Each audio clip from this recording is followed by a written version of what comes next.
जय हिंद दोस्तों, स्वागत है आपका अपने इस ऑनलाइन प्लेटफॉर्म एग्ज़ाम हब पे। आइए हम लोग बीपीएससी का प्रीवियस ईयर पेपर लगा रहे हैं, जिसमें पिछली कक्षा में हम लोगों ने 1 से 50 क्वेश्चन तक देख लिया था। आगे हम 51 क्वेश्चन से लेके 150 तक करेंगे। जैसा कि आप लोगों को पता होगा कि 150 क्वेश्चन बीपीएससी में पूछा जाता है, तो ये एकदम अपडेटेड रिवाइज आंसर की के साथ आप लोगों को प्रोवाइड कराया जा रहा है। आप लोग भी क्वेश्चन का पैटर्न समझने की कोशिश करिए, ई ऑप्शन से कैसे निपटा जाए उसको समझने की कोशिश करिए और करंट अफेयर देखिए कि कैसे करंट अफेयर बीपीएससी पूछता है। तो इन्हीं चीज़ों को समझने के लिए ये प्रीवियस ईयर पेपर होता है। और अगर यकीन मानिए, अगर आप पिछले 5 साल या 7 साल के पेपर लगा लेते हैं, 5 से 7 साल का पेपर अगर लगा लेते हैं, तो इसमें मानिए कि 50% क्वेश्चन आपको रिपीटेड एग्जाम में देखने को मिलेंगे। खासकर बिहार जो शिक्षक भर्ती है, जो लोग देने जा रहे हैं, वहाँ पे आप लोगों को ये बहुत ही फ़ायदा करेगा और डिक्टो पेपर मिलेगा आपको। 50% के आसपास क्वेश्चन इन्हीं 4-5 सालों के प्रीवियस ईयर पेपर से आपको देखने को मिलेगा। और सबसे बड़ी बात है कि ई ऑप्शन जो है, डी ऑप्शन और ई ऑप्शन में जो आप लोगों को परेशानी हो रही है, इसमें भी थोड़ी-सी हेल्प मिलेगी आप लोगों को। तो चलिए हम लोग देखेंगे क्वेश्चन का पैटर्न क्या है, क्वेश्चन पूछा कैसे जाता है। तो चलिए एक-एक करके शुरुआत करते हैं। इसके पहले हम लोगों ने 50 क्वेश्चन देख लिए हैं, 51 क्वेश्चन से हम आगे करेंगे कंटिन्यू। क्वेश्चन कह रहा है, वर्ष 2020-22 के लिए सबसे कम महिला कार्यबल भागीदारी दर कितने प्रतिशत पर बिहार में दर्ज की गई? महिला कार्यबल की बात कर रहा है। तो 5 ऑप्शन है आपके पास। देखिए, सबसे बड़ी समस्या यही हो जाती है कि 4 ऑप्शन 5 ऑप्शन में आप लोगों को टैकल करना है, तो आपको 5 ऑप्शन मिलेंगे, है ना? एक ऑप्शन नीचे भी है। तो इसको लगाइए और बताइए कि कौन-सा सही होगा। महिला कार्यबल की बात कर रहा है, तो इसका जो राइट आंसर है, जो आयोग ने माना है, हम रिवाइज़ आंसर की के द्वारा ही देखेंगे आंसर को। पहले क्या होता है कि एक बार आंसर की आ जाती है, फिर दोबारा संशोधित आंसर की आती है, तो उसमें जो ऑथेंटिक चीज़ें मानी गई हैं, उसी को हम लोग देखेंगे। तो चलिए भैया लगाइए, इसका जो राइट आंसर है वो क्या होगा? B is the right answer. B is the right answer. 4% ग्रामीण क्षेत्र और 6.5% शहरी क्षेत्र में महिला कार्यबल भागीदारी है। चलिए, अगला सवाल देखेंगे हम लोग। क्वेश्चन कह रहा है, अधिकतम कर उद्योग किस जिले में है? 5 ऑप्शन है, किशनगंज, दरभंगा, पूर्णिया। उपयुक्त में से एक से अधिक, उपयुक्त में से कोई नहीं। आयोग ने जब रिवाइज आंसर की जारी किया है, तो उसमें इस क्वेश्चन को रद्द कर दिया गया है ना? इस क्वेश्चन को रद्द कर दिया गया है, तो इसको हम लोग छोड़ देते हैं। आगे देखेंगे। क्वेश्चन कह रहा है, केंद्रीय स्वास्थ्य एवं परिवार कल्याण मंत्रालय द्वारा 24 नवंबर 2021 को प्रकाशित राष्ट्रीय परिवार सर्वेक्षण 5 के अनुसार बिहार के लिंग अनुपात में काफी अच्छा सुधार हुआ है। अच्छा, ठीक बात है। यह 15-16 में डैश से बढ़कर 20 से 22 में हो गया है। कितना हो गया है? 15-16 में कितना था और 20 से 22 में कितना है, वही पूछने की कोशिश कर रहा है ये। तो इसका जो राइट आंसर है वो क्या होगा? B is the right answer. 15-16 में कितना था? 1062। और 22 और 23 में 20 और 22 में कितना हुआ? 1090। B is the right answer. चलिए, अगला सवाल देखेंगे। अब देखिए, क्वेश्चन करंट अफेयर का ऐसे ही पूछा जा रहा है ना? ये पेपर माना जा रहा है कि बीपीएससी ने अब तक के जितने पेपर बनाए हैं, सबसे टफ पेपर रहा है।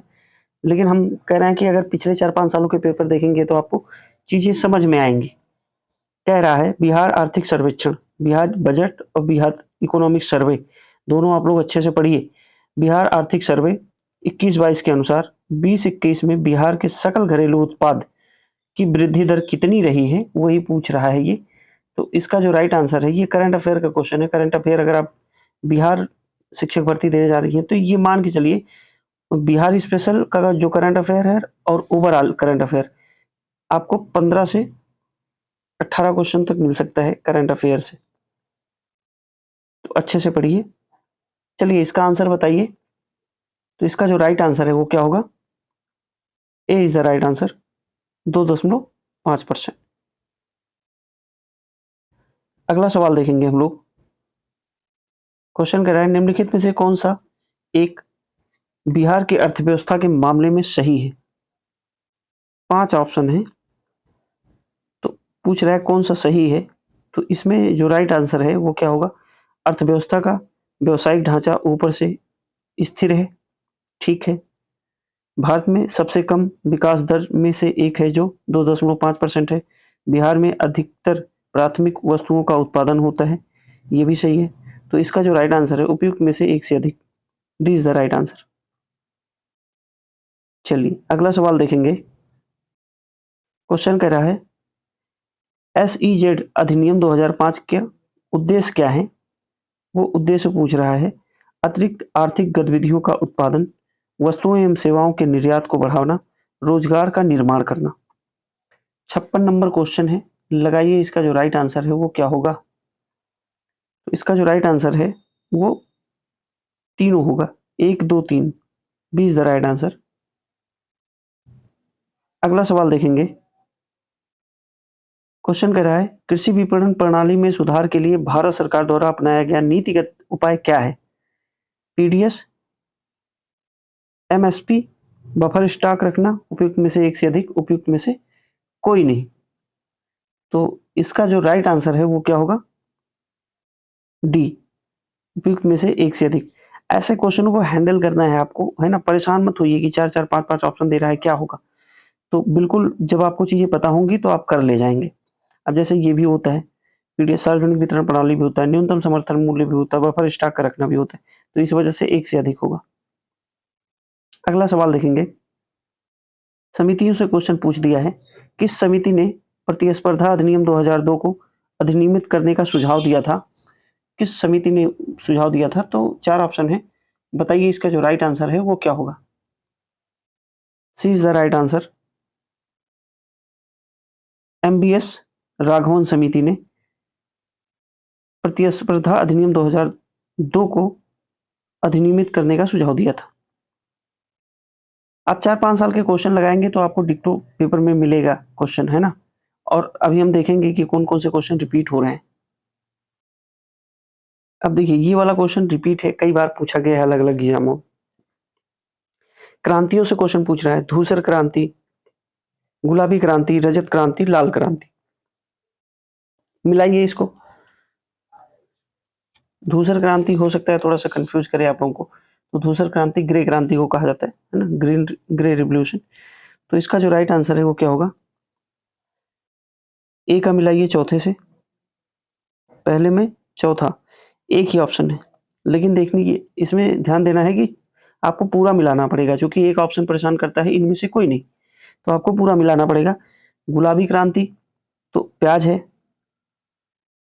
बी का ए। रजत क्रांति अंडा उत्पादन से, लाल क्रांति टमाटर उत्पादन से है। तो इसका जो राइट आंसर है पहले का चौथा, B is the right answer. पहले का चौथा, बी में पहला, सी में तीसरा और डी में दूसरा।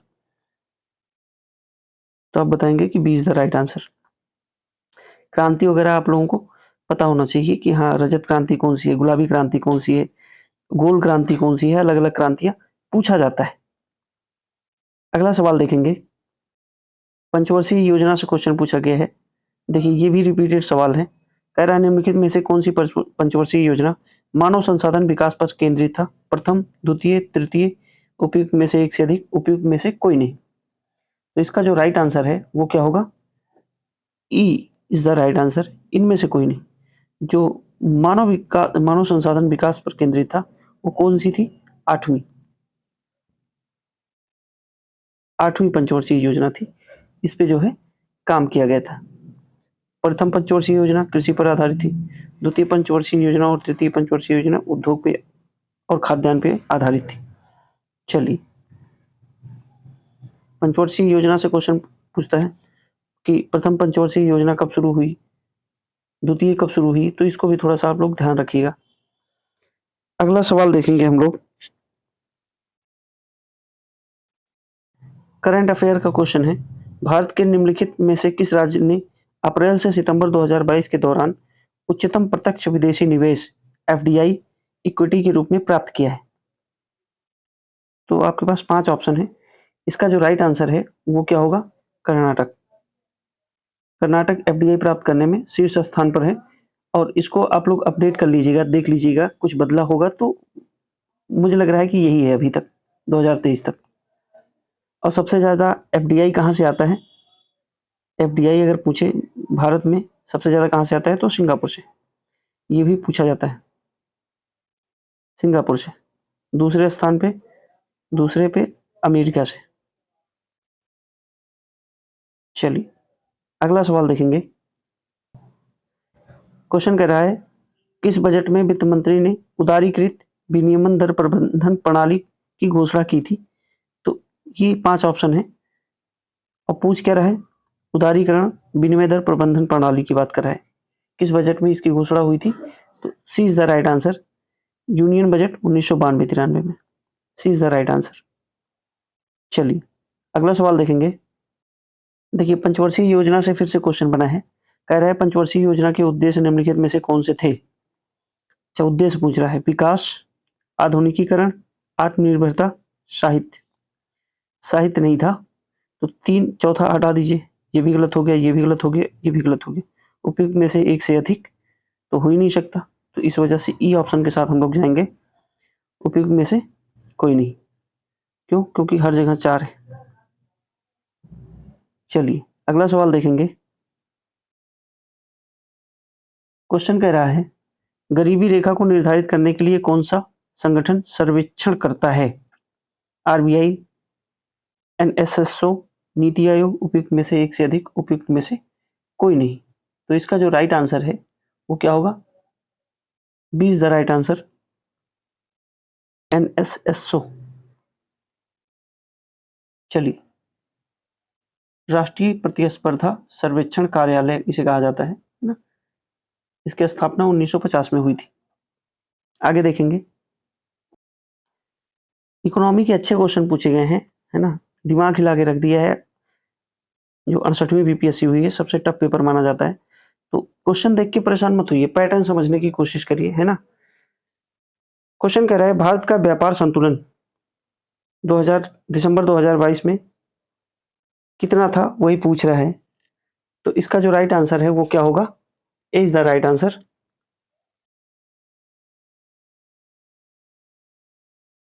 11.98 अरब डॉलर।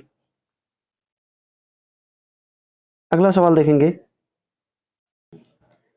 चलिए बीपीएससी का फेवरेट है ये टॉपिक, हिस्ट्री। हिस्ट्री में अगर आप बिहार शिक्षक भर्ती देखने जा रहे हैं तो ये मान के चलिए कि जो हिस्ट्री का वेटेज होगा वो 25 से 30 क्वेश्चन के आसपास होगा, 25 से 27 क्वेश्चन, जिसमें Indian history, Indian national movement और बिहार स्पेशल की जो हिस्ट्री, सब मिला के 25 क्वेश्चन के आसपास मिलेंगे आपको। क्योंकि बिहार लगातार 38 क्वेश्चन पूछ देता है ना, 37 क्वेश्चन 38 क्वेश्चन पूछ देता है हिस्ट्री से।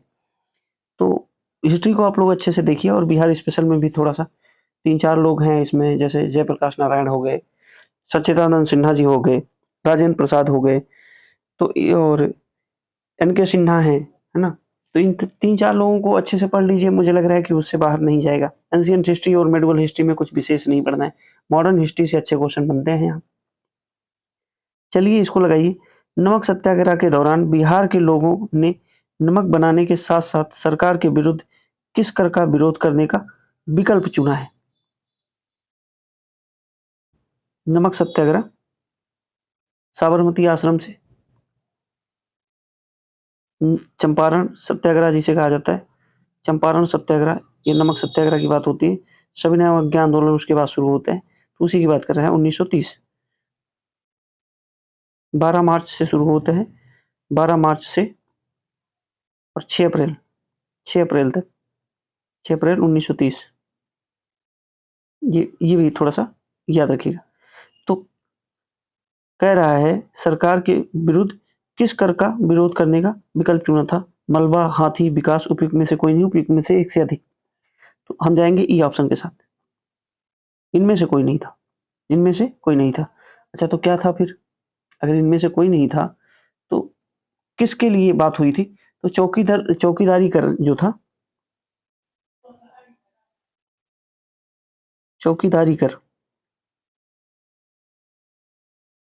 चौकीदारी कर के विरोध में ये चीजें हुई थी। चलिए अगला सवाल देखेंगे। हिस्ट्री का क्वेश्चन है, श्री कृष्ण सिंह द्वारा गठित बिहार की निर्वाचित सरकार ने फरवरी 1929, ध्यान दीजिएगा, फरवरी 1929 में किस कारण से इस्तीफा दे दिया था? तो 5 ऑप्शन है। इसका जो राइट आंसर है वो क्या होगा कि सी इज द राइट आंसर। राजनीतिक कैदियों को छोड़ने की बात हो रही थी और ब्रिटिश सरकार नहीं मान रही थी, इस वजह से इस्तीफा दे दिया था। किसने? श्री कृष्ण सिन्हा ने। ये कौन थे? बिहार के पहले सीएम रहे। बिहार के पहले सीएम रहे। और क्या बात है? और ये बात है कि ये जो एक बार जब ये चीजें हो गई, फिर बाद में सरकार ने योगेश्वर शुक्ला के साथ जो है, जो बंदी थे सबको छोड़ दिया। बाद में फिर इन्होंने उस पद को ग्रहण किया और उसके बाद फिर द्वितीय विश्व युद्ध 1939 में फिर से इस्तीफा देने की बात हुई और इन्होंने इस्तीफा दे दिया। चलिए अगला सवाल देखेंगे। क्वेश्चन कह रहा है, किसने चंपारण सत्याग्रह के दौरान बिहार में गांधी जी की जान बचाई? अब देखिए, चंपारण सत्याग्रह तो बहुत सारा पढ़ा गया है, लेकिन ये सब क्वेश्चन बिहार स्पेशल का है, इस वजह से थोड़ा सा इंपॉर्टेंट हो जाता है और ये जो है घुमा के क्वेश्चन पूछ देता है, तो पढ़ा हुआ भी गलत हो जाता है। तो इसका जो राइट आंसर है, चंपारण सत्याग्रह के दौरान बिहार में गांधी जी की जान किसने बचाई थी? तो इसका जो राइट आंसर है, B is the right answer, Bakht Khan. Bakht Khan. Champaran Satyagraha कब हुआ है? गांधी जी का पहला सत्याग्रह चंपारण सत्याग्रह 1917 में। 1916 में लखनऊ अधिवेशन हो रहा था, जिसके अध्यक्ष अंबिका चरण मजूमदार थे। वहां पे एक बिहार के जो नेता थे, किसान नेता थे, उन्होंने आके गांधी जी से संपर्क किया और चंपारण की जो 3 कठिया पद्धति थी, नील की 3/20 क्षेत्रफल पे नील की खेती करना अनिवार्य कर दिया गया था। उसी के परिप्रेक्ष्य में उन्होंने गांधी जी से इस बारे में चर्चा की और गांधी जी को बिहार आने के लिए आमंत्रित किया। बाद में बिहार में गांधी जी जाते हैं और चंपारण सत्याग्रह करते हैं। ये कब की बात है? 1917 की। चलिए अगला सवाल देखेंगे। क्वेश्चन कह रहा है, असहयोग आंदोलन के दौरान किसने बिहार में किसानों की अगुवाई की थी? तो अब बताइए, ये सब बिहार स्पेशल के अच्छे क्वेश्चन है ना? अगर बिहार स्पेशल नहीं पढ़ा गया है तो थोड़ा सा मुश्किल हो जाता है। तो इसका जो राइट आंसर है, असहयोग आंदोलन के दौरान किसने बिहार में किसानों की अगुवाई की थी? तो इसका जो राइट आंसर है, बी होगा, स्वामी विद्यानंद। स्वामी विद्यानंद। क्वेश्चन पूछा जाता है कि बिहार के किसान नेता कौन कौन से थे? तो श्री कृष्ण सिन्हा, स्वामी विद्यानंद जैसे लोग बिहार में जो किसान नेता थे, उनको इस श्रेणी में रखा जा सकता है। असहयोग आंदोलन कब हुआ है? तो 1920 से 1922 तक चला है। चलिए अगला सवाल देखेंगे। क्वेश्चन कह रहा है, प्रथम बार संघर्ष के तरीकों के रूप में स्वदेशी एवं बहिष्कार किसके दौरान अपनाए गए थे? 5 ऑप्शन है आपके पास, 4 ऑप्शन नहीं है, 5 ऑप्शन है। बताइए इसमें कौन सा है? प्रथम बार संघर्ष के तरीकों के रूप में स्वदेशी एवं बहिष्कार किसके दौरान अपनाए गए थे? तो आपके पास 5 ऑप्शन है। इसका जो राइट आंसर है वो क्या होगा? बंगाल विभाजन। बंगाल विभाजन आपको पता होगा कि कर्जन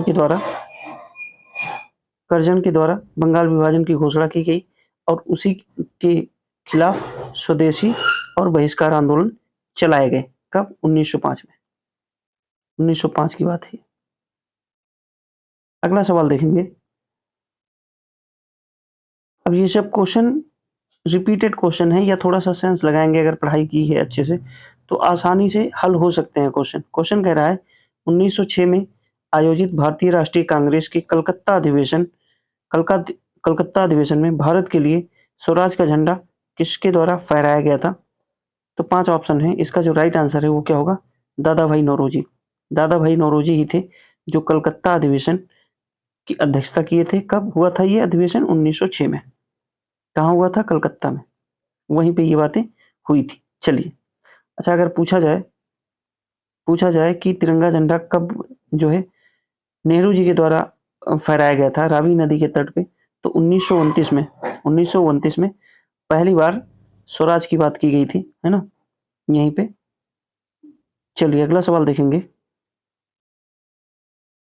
चलिए अगला सवाल लगाएंगे। स्वतंत्रता संग्राम के दौरान भारतीय राज्यों जैसे कश्मीर, निजाम के हैदराबाद के निजाम, त्रावणकोर आदि जैसे भारतीय शासकों द्वारा शासित राज्यों में समानांतर आंदोलन की समानांतर आंदोलन शुरू किया गया था उसका क्या नाम था? एरिया बता रहा है कहाँ पे, कश्मीर, निजाम, हैदराबाद, त्रावणकोर आदि क्षेत्रों में समानांतर आंदोलन की बात हो रही है, तो उसका नाम क्या था वही पूछ रहा है। 4 ऑप्शन है आपके पास, 4 नहीं है 5 है। तो इसका जो राइट आंसर है वो क्या होगा? सी, प्रजामंडल आंदोलन। प्रजामंडल आंदोलन की अगर हम बात करें तो ये कब इसकी शुरुआत हुई थी, या फिर कह सकते हैं कि सबसे ज़्यादा तेजी इसमें कब आई? 1920 के आसपास। और प्रजामंडल का मतलब क्या होता है? तो जनता का समूह, जनता का समूह। देखिए, प्रीवियस ईयर पेपर देखने का सिर्फ और सिर्फ मोटिव यही होता है कि आइडिया लग जाता है कि हाँ, कैसे क्वेश्चन का पैटर्न है या क्वेश्चन का लेवल क्या है, आयोग का माइंडसेट क्या है, नंबर ऑफ क्वेश्चन किस सेगमेंट से कितने पूछे जा रहे हैं, सिर्फ मोटिव यही होता है। बाकी अगर आप लोग 4-5 साल के पेपर लगा ले जाते हैं तो एग्जाम में आपको उसका फायदा देखने को मिलेगा। चलिए अगला सवाल लगाते हैं। क्वेश्चन कह रहा है, भारतीय स्वतंत्रता संग्राम के बारे में निम्नलिखित में से कौन सा कथन सही नहीं है? देखिए, ये भी थोड़ा सा ध्यान दीजिएगा, पूछ क्या रहा है, सही है नहीं है। कह रहा है वर्ष 1921 में महात्मा गांधी को गिरफ्तार वर्ष 1921 में गांधी जी को गिरफ्तार कर लिया गया था। चोरा चोरी कांड के कारण गांधी जी ने असहयोग आंदोलन से हाथ खींच लिया था। गांधी जी ने अपना पहला प्रमुख सार्वजनिक भाषण बनारस हिंदू विश्वविद्यालय में दिया था। उपयुक्त में से कोई नहीं, उपयुक्त में से एक से अधिक। तो पूछ रहा है सही नहीं है, तो इसका जो राइट आंसर है ये होगा 1921 में गांधी जी को गिरफ्तार कर लिया गया था। ये स्टेटमेंट सही नहीं है। बाकी चोरा चोरी कांड हुआ ही है, उसी के कारण गांधी जी ने असहयोग आंदोलन वापस ले लिया था। 4 या 5 फरवरी 1922। हिंदू गांधी जी ने पहला सार्वजनिक भाषण कब दिया है? बनारस हिंदू विश्वविद्यालय की स्थापना 1916 में। 1916 में गांधी जी ने पहली बार यहाँ पे जन भाषण दिया है या सार्वजनिक भाषण दिया है, पूछा जाता है एग्जाम में। गांधी जी का पहला जन भाषण कौन सा है? तो 1916 का। पहला सत्याग्रह कौन सा है? तो चंपारण सत्याग्रह। कब हुआ है? 1917 में। आंदोलन की बात करता है तो खेड़ा आंदोलन और अहमदाबाद मीर हड़ताल 1918 में ये दोनों हुए। 1919 में जैसा कि आपको पता होगा जलियांवाला बाग हत्याकांड, उसके बाद फिर असहयोग आंदोलन 1920 से 22 तक चला है। तो हिस्ट्री का जो क्रम है उसको थोड़ा सा आप लोग याद रखिए। चलिए अगला सवाल देखेंगे, इसका राइट आंसर होगा ए। पत्र पत्रिकाओं से क्वेश्चन पूछे गए हैं। कह रहा है अबुल कलाम आजाद के द्वारा किस पत्रिका का संपादन किया गया था? जमींदार, कामरेड, अल हिलाल। उपयुक्त में से एक से अधिक, उपयुक्त में से कोई नहीं। अबुल कलाम आजाद की जो पत्रिका है उसका नाम है अल हिलाल। सी इज द राइट आंसर। जमींदार किसकी है? तो जमींदार की बात करें अगर तो ये किसकी है? तो मोहम्मद जफर अली। मोहम्मद जफर अली, जफर अली। कामरेड और हमदर्द प्लस हमदर्द किसकी है? तो कामरेड और हमदर्द की बात करें तो मोहम्मद अली की है। किसकी है? मोहम्मद अली की। मोहम्मद अली जिन्ना। बाकी अल हिलाल अबुल कलाम आजाद की है ये। अगला सवाल देखेंगे। क्वेश्चन कह रहा है 75 नंबर क्वेश्चन है। हम लोग 24 मिनट में 25 क्वेश्चन देख लिए हैं और थोड़ा तेजी से करेंगे क्योंकि क्वेश्चन नंबर ऑफ क्वेश्चन काफी ज्यादा है भैया। 19वीं शताब्दी के अंत में इतिहास के अध्ययन ने भारत में राष्ट्रीय भावना पैदा करने में किस प्रकार मदद की है? राष्ट्रीय भावना पैदा करने में किस प्रकार मदद की है? तो इसका जो राइट आंसर है वो क्या होगा? D is the right answer. उपयुक्त में से एक से अधिक, यानी कि ब्रिटिश तीनों ने की है ना? कौन कौन से हैं? ब्रिटिश शासन के तहत दयनीय स्थितियों को बदलने और संघर्ष करने के लिए लोगों से आग्रह करके, इतिहास की पुनर्व्याख्या करके और अंग्रेजों द्वारा भारतीयों को पिछड़ा, आदिम और खुद पर शासन करने में असमर्थ के रूप में चिन्हित करने का खंडन करने, और तीसरा है भारत के गौरवशाली अतीत के बारे में लिखकर और लोगों को उनकी उपलब्धियों पर गर्व कराने का आग्रह करके। ये जो क्रांतिकारी थे या फिर कह सकते हैं सुधारवादी थे, इन लोगों ने इस पे काम किया है, तब जाके ये जो भावना है, राष्ट्र की भावना, वो पैदा हो पाई है। नहीं तो सब अपने-अपने स्वार्थ के लिए लड़ाई लड़ते थे। चलिए, अगला सवाल देखेंगे। कह रहा है, नगरों में असहयोग आंदोलन के संबंध में निम्नलिखित में से कौन से कथन सही नहीं है? सही नहीं है। असहयोग आंदोलन की बात कर रहा है। आंदोलन में केवल उच्च जातियों और अमीरों ने भाग लिया, गलत है। इन्होंने भाग नहीं लिया था, सही नहीं है। मद्रास की जस्टिन पार्टी द्वारा भी काउंसिल के चुनाव का बहिष्कार किया गया था। हजारों छात्रों ने सरकारी नियंत्रण वाले स्कूलों को छोड़ दिया। प्रधानाध्यापकों और शिक्षकों ने इस्तीफा दे दिया और वकीलों ने अपनी प्रैक्टिस छोड़ दी। तो इसका जो राइट आंसर है वो क्या होगा? ये भी गलत स्टेटमेंट है। तो ये यही होता था, है ना? असहयोग आंदोलन के दौरान छात्रों ने स्कूल छोड़ दिया, अध्यापकों ने इस्तीफा दे दिया और वकालत छोड़ दी लोगों ने। तो इसका जो राइट आंसर है, कह रहा है सही नहीं है, तो पहला और दूसरा सही नहीं है, इस वजह से A is the right answer. A is the right answer. अगला सवाल देखेंगे हम लोग। क्वेश्चन कह रहा है, एक सन्यासी जो फिजी में एक गिरमिटिया मजदूर के रूप में काम करने के बाद उस जिले में अपनी पीठ पर तुलसीदास रामायण की एक प्रति लेकर आया था, जिससे वह ग्रामीण श्रोताओं को छंद सुनाता था। यहाँ किस नेता की बात हो रही है या किस नेता का जिक्र हो रहा है? तो इसका जो राइट आंसर है, Baba Ramchandra is the right answer. जैसा कि आप लोगों को पता होगा कि बाबा रामचंद्र अवध किसान सभा की भी स्थापना किए थे उत्तर प्रदेश में। चलिए, अगला सवाल देखेंगे। क्वेश्चन कह रहा है, ऑल इंडिया हरिजन संघ की स्थापना 1932 में किसके द्वारा की गई थी? तो इसका जो राइट आंसर है वो क्या होगा भैया? तो ऑल इंडिया हरिजन सेवक संघ की स्थापना, हरिजन संघ की स्थापना 1932 में की गई थी। किसके द्वारा की गई थी? महात्मा गांधी जी के द्वारा की गई थी। ये चीजें कई बार पूछी गई एग्जाम में, रिपीटेड क्वेश्चन है। अगला सवाल देखेंगे। क्वेश्चन कह रहा है, 20 फरवरी 1947 को प्रधानमंत्री इटली ने भारत से ब्रिटिश शासन को कब तक वापस लेने की घोषणा की थी?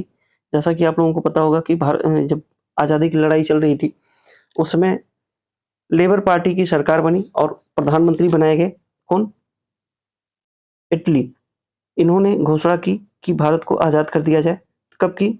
20 फरवरी 1947 को। ये डेट भी पूछा जाता है। तो कब तक आज़ाद करने की बात हुई थी? तो जून 1948 तक। कब तक? 30 जून 1948। इन्होंने कहा कि अंग्रेज 30 जून 1948 तक भारत को पूरी तरीके से छोड़ देंगे। और जैसा कि आप लोगों को पता होगा कि 15 अगस्त 1947 को देश की आज़ादी हो गई थी। 15 अगस्त 1947 को, सॉरी, 15 अगस्त 1947 को।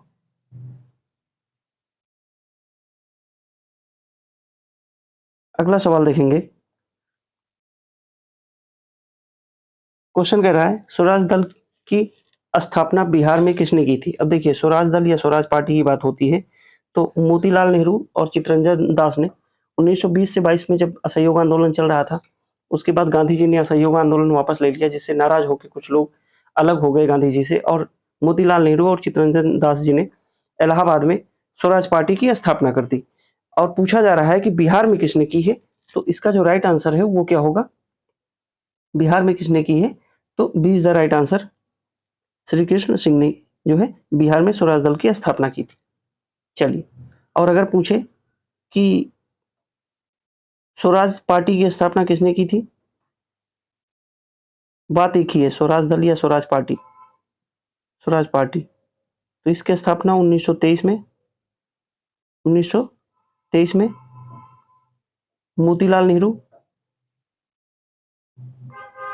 मोतीलाल और चित्तरंजन दास, सी आर दास, इन दो लोगों ने की है। कहाँ? इलाहाबाद में।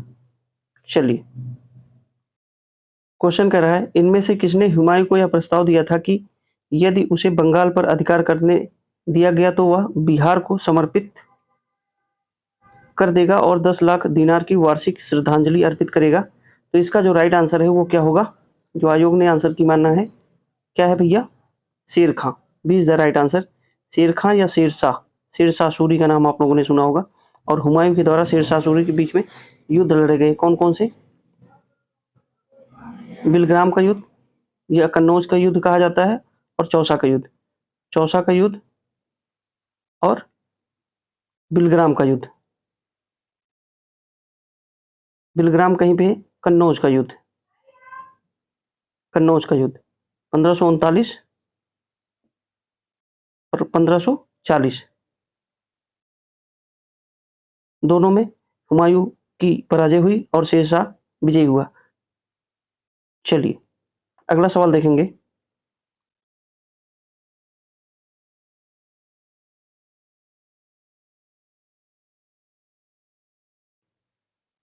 अगला सवाल है, ये सब क्वेश्चन रिपीटेड है भैया, है ना।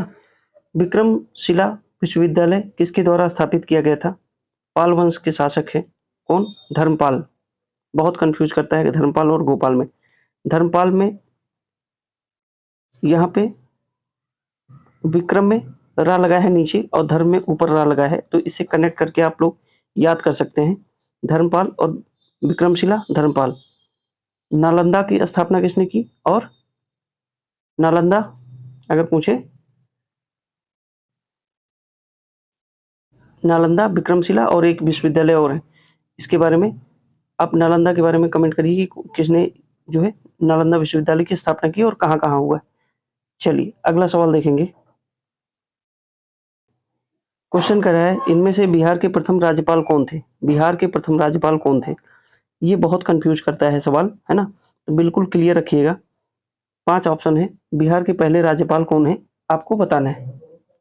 Sir Maurice, Garnier, Hallett, David Shipton, sir ह्यूगोडो, उपयुक्त में से कोई नहीं, उपयुक्त में से एक से अधिक। 83 नंबर क्वेश्चन है, इसका जो राइट आंसर है वो क्या होगा? B is the right answer, sir David शिफ्टन।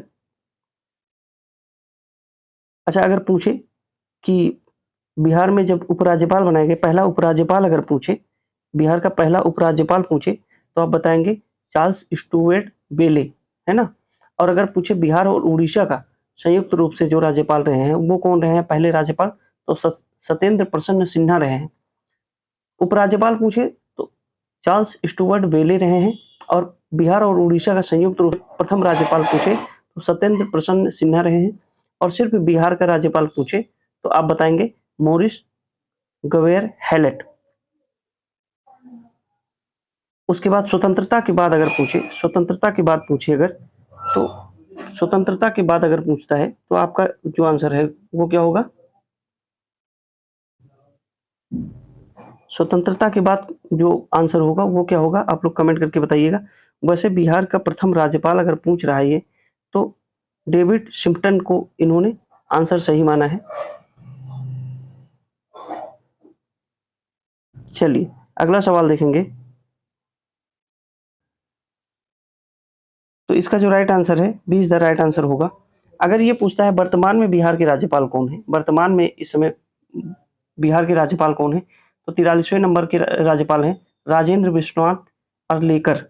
ये भी याद रखिएगा, करंट अफेयर में हो सकता है पूछ दे। क्वेश्चन पूछ रहा है, महात्मा गांधी एंड बिहार सम रेमिसेंस के लेखक कौन है? तो इसका जो राइट आंसर है, A is the right answer, Rajendra Prasad है, राजेंद्र प्रसाद है। राजेंद्र प्रसाद से एक दो इनकी जो रचनाएं हैं उसके बारे में आप लोग, इंडिया डिवाइडेंड बहुत फेमस है, इंडिया डिवाइडेंड पूछा जाता है किसकी है, तो राजेंद्र प्रसाद की।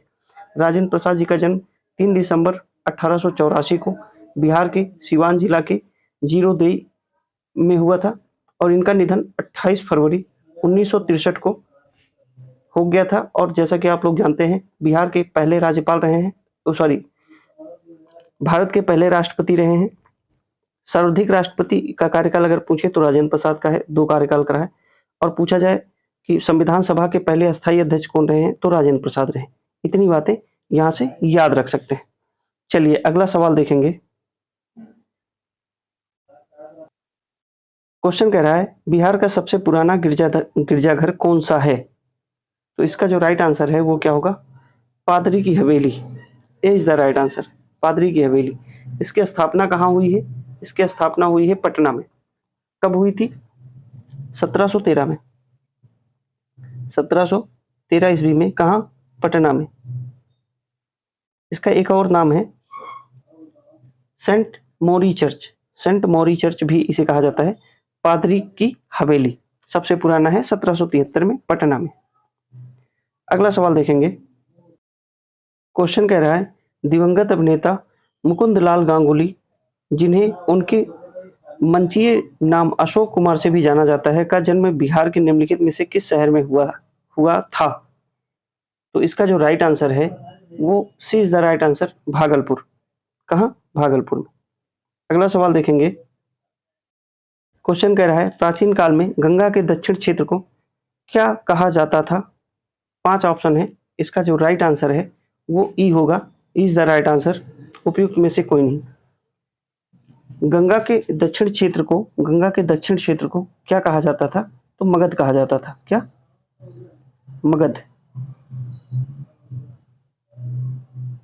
मगध कहा जाता था प्राचीन काल में।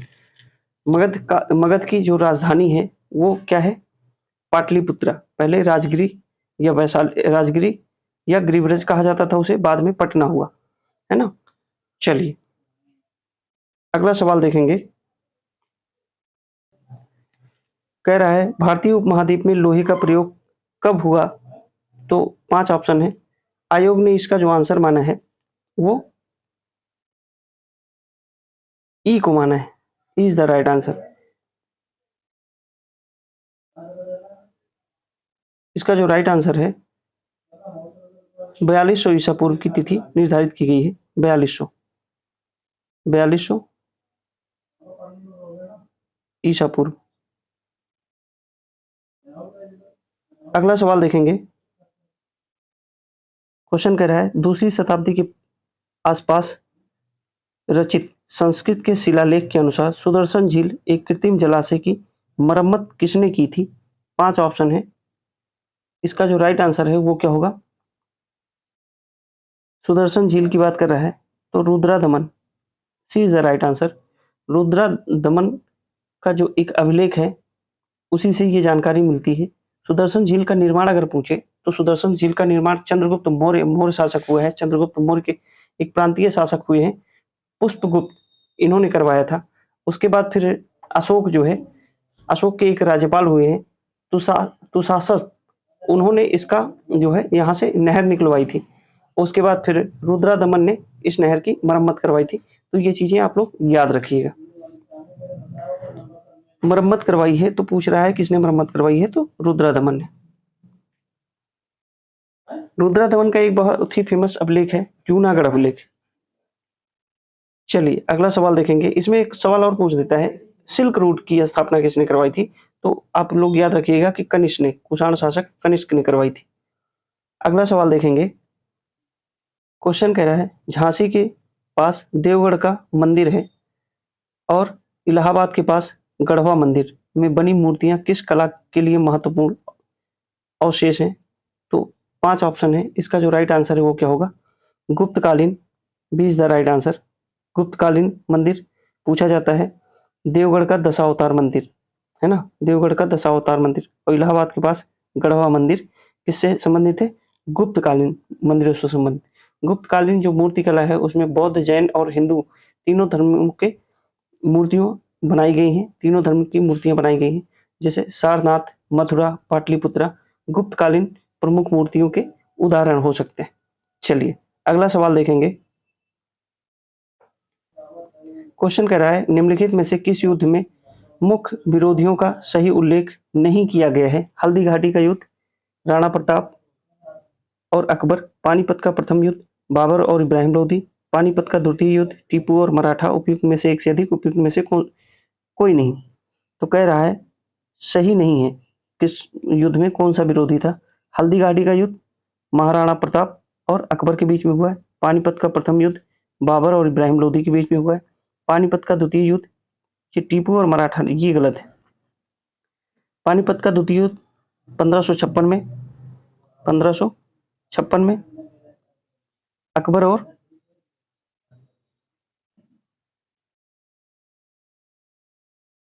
और किसके बीच में हुआ है? पानीपत का द्वितीय युद्ध ये जो है अकबर और हेमू के बीच में हुआ है। हेमू पराजित होता है इसमें, ये भी ध्यान देना है। चलिए अगला सवाल देखेंगे हम लोग। कह रहा है दिल्ली सल्तनत के दौरान मुकद्दम या चौधरी पद का इस्तेमाल किसके लिए किया जाता है या किसके लिए किया जाता था? 5 ऑप्शन है, इसका जो राइट आंसर है वो क्या होगा? A is the right answer. गांव के सरपंच के लिए मुकद्दम या चौधरी का प्रयोग किया जाता था। चलिए अगला सवाल देखेंगे। क्वेश्चन कह रहा है तबकात अकबरी जिसे कभी कभी अबुल फजल के अकबरनामा से अधिक विश्वसनीय माना जाता है। तबकात अकबरी किसके लेखक है? अबुल फजल की अकबरनामा, है ना। तबकात अकबरी इसे ही कहा जाता है, या अकबरनामा किसने लिखा है? अबुल फजल ने। अकबरनामा से अधिक विश्वसनीय माना जाता है, किसके द्वारा लिखी गई है? किसके द्वारा लिखा गया था? कौन? तबकात अकबरी। तबकात अकबरी किसके द्वारा लिखा गया है? 5 ऑप्शन है, इसका जो राइट आंसर है वो क्या होगा? B is the right answer. Nizamuddin Ahmad. Tabaqat Akbari और अकबरनामा अबुल फजल। चलिए अगला सवाल देखेंगे। क्वेश्चन कह रहा है इनमें से किस प्रसिद्ध शासक ने अपनी माता के नाम पर विजयनगर के पास नागलपुरम की एक उपनगरीय बस्ती की स्थापना की थी? 5 ऑप्शन है, इसका जो राइट आंसर है वो क्या होगा? कृष्णदेवराय। ये इज द राइट आंसर। आपने देखा होगा कि जो दक्षिण भारत का इतिहास है, जब वहां पे आप पढ़ेंगे विजयनगर साम्राज्य में संगम वंश, सुलूप वंश, तुलूप वंश और अरवेडु वंश, ये 4 में जो है वंश चले हैं, जिसमें एक बहुत ही प्रतापी शासक हुआ है कृष्णदेवराय, उसी की बात कर रहा है। चलिए अगला सवाल देखेंगे। क्वेश्चन कह रहा है 1940 में पटना महिला विश्वविद्यालय की स्थापना निम्नलिखित में से किस समाज द्वारा की गई थी? थोड़ा सा तेजी से अब हम लोग चीजों को देखेंगे। तो इसका जो राइट आंसर है, A is the right answer. A is the right answer. Sister of apostolic Carmel. अगला सवाल देखेंगे। 96 नंबर सवाल है। क्या कह रहा है? इनमें से किसने 1947 में भारत और पाकिस्तान के बीच अंतर्राष्ट्रीय सीमाएं खींचने के लिए स्थापित की गई 2 सीमा आयोग का नेतृत्व किया था? जैसा कि आप लोगों को पता होगा, रेडक्लिफ रेखा है ना। सिरिल रेडक्लिफ जो है इसके अध्यक्ष बनाए गए थे।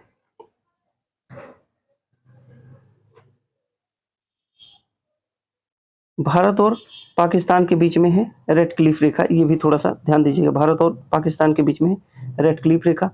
चीन और भारत के बीच में है मैकमोहन रेखा, जो अरुणाचल प्रदेश के पास बनती है, और डूरन रेखा अफगानिस्तान के बीच में। ये भी थोड़ा सा ध्यान रखिएगा। अगला सवाल देखेंगे। कह रहा है किसने बंगाल में महालवारी बंदोबस्त प्रणाली की शुरुआत की थी? बंगाल में 97 नंबर क्वेश्चन है। इसका जो राइट आंसर है वो क्या है? C is the right answer. Holt Mackenzie. कैसे याद करेंगे? महालवाड़ी मैकेंजी। कब हुआ था? तो 1918 में। 1918 में, सॉरी 1819 में हुआ है। 1819 में हुआ है। कहाँ पे हुआ था ये? तो उत्तर प्रदेश, मध्य प्रदेश और पंजाब के कुछ एरिया में हुआ था। और ये जो है 30% लैंड पे इस बंदोबस्त को लागू किया गया था।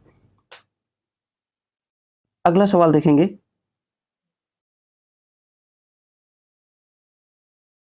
नाइन्टी 98 नंबर क्वेश्चन है। 1940 में विनोबा भावे ने व्यक्तिगत सत्याग्रह कहाँ से प्रारंभ किया था? ये क्वेश्चन बिहार में कई बार पूछा गया है। व्यक्तिगत सत्याग्रह से, सत्याग्रहियों से भी क्वेश्चन पूछ दिए जाते हैं, रिपीटेड क्वेश्चन है। 1940 में विनोबा भावे ने कहाँ से शुरुआत की थी इसकी, तो वही पूछ रहा है। 98 नंबर क्वेश्चन है। इसका जो राइट आंसर है वो क्या होगा? C is the right answer. Paunar Maharashtra, Paunar Maharashtra से 17 अक्टूबर 1940 को 17 अक्टूबर 1940 को विनोबा भावे ने, पूछा जाता है सत्याग्रही, पहले सत्याग्रही कौन है? विनोबा भावे। दूसरे सत्याग्रही कौन रहे हैं? तो जवाहरलाल नेहरू। अगला सवाल देखेंगे। क्वेश्चन कह रहा है 1918 में मोंटफोर्ट सुधार पर कांग्रेस ने एक महत्वपूर्ण रुख अपनाया, जिसके कारण पुराने उदारवादी अवशेष जैसे सप्रू, तेज बहादुर सप्रू, जयकर और चिंतामणि टूट गए, जिन्होंने गठन किया। किसका गठन किया है वही पूछ रहा है। तो इसका जो राइट आंसर है, इंडियन नेशनल लिबरल फेडरेशन की स्थापना की है, इज द राइट आंसर। कब किया गया है? तो 17 अगस्त 1918 को, 17 अगस्त 1918। चलिए अगला सवाल देखेंगे।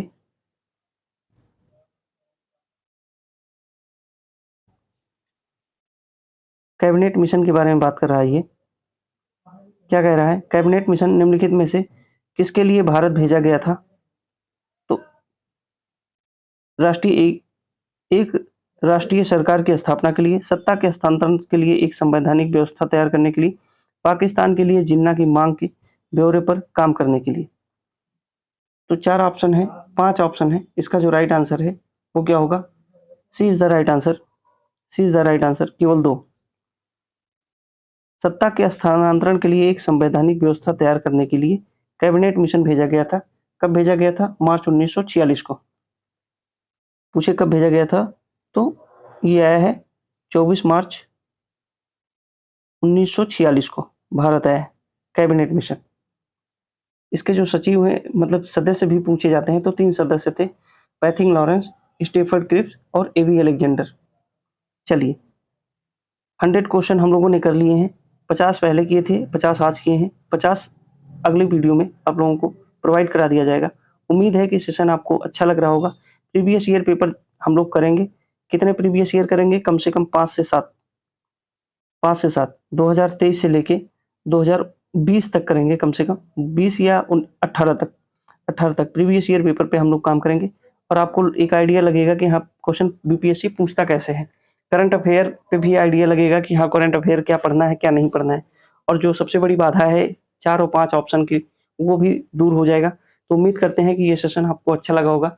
और अगर अच्छा लगा है तो भैया चैनल को सपोर्ट करिए, लाइक शेयर सब्सक्राइब करते रहिए। आज इतना ही रखेंगे, मिलेंगे अगली क्लास में। तब तक के लिए जय हिंद।